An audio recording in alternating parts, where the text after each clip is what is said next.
సభల యొక్క మర్యాద కానీ పద్ధతులు కానీ సంస్కృతిని కానీ ఈరోజు తుంగలో దొక్కుట రాష్ట్రం యొక్క అసెంబ్లీలో దయనీయమైనటువంటి పరిస్థితుల్లో ఈరోజు చర్చలు జరుగుతూ ఉన్నాయి. ఒక మహిళా నాయకురాలైనటువంటి సబితా ఇంద్రారెడ్డి గారు వరుసగా 5 సార్లు ఎమ్మెల్యేగా 3 సార్లు మంత్రిగా పనిచేసి ఓటమెరుగని నాయకురాలుగా ఈరోజు రాష్ట్రంలో తొలి ఏకైక మహిళగా ఈరోజు వారు ఉంటే కనీసం ఆమె ఎమ్మెల్యే గెలిచిన నాడు కూడా రాజకీయాలు పరిచయం లేనటువంటి రేవంత్ రెడ్డి ఆమె గురించి ఈరోజు దురుసుగా అసభ్యకరంగా అవమానించుకుంటా మాట్లాడడం చాలా సిగ్గుచేటుగా ఈ రాష్ట్ర అసెంబ్లీ ప్రజలు చూస్తా ఉన్నారు.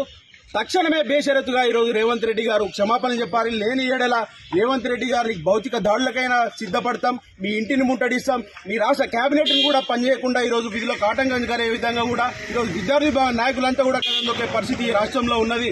ఎందుకంటే వారి యొక్క ఇంద్రారెడ్డి గారు పట్ల ఇంద్రారెడ్డి గారు తెలంగాణ రాష్ట్ర సాధన కోసం పార్టీ పెట్టి కొట్లాడినటువంటి చరిత్ర ఆ ఫ్యామిలీకి ఉన్నది.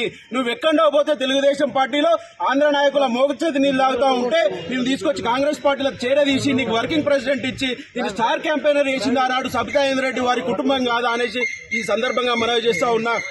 అంతేకాకుండా వారి యొక్క నీ ఎదుగుదలకు కారకులైనటువంటి నీ మూలాలు మర్చి ఈ రోజు నువ్వు ప్రవర్తిస్తా ఉన్నావు. నీ యొక్క స్థాయి తెలకుండా ఈ రోజు లక్కీ లాటరీగా నువ్వు ముఖ్యమంత్రి అయినా అనేసి ఆ విషయాన్ని మర్చిపోయే రోజు నువ్వు నీ స్థాయికి మించినటువంటి మాటలు మాట్లాడుతున్నావు. ఒక ఇంటి ఆడబిడ్డ ఏడిస్తే ఆ ఇంటి కన్నీటి బొట్టు ఆ ఇల్లు కనుక చూస్తే ఆడబిడ్డ ఉన్నటువంటి ఇంటికి చేటు ఒక రాష్ట్ర అసెంబ్లీ వేదికగా తెలంగాణ ఆడబిడ్డ అయినటువంటి సబితా ఇంద్రారెడ్డి గారు కూడా కన్నీటి పాలైనారు.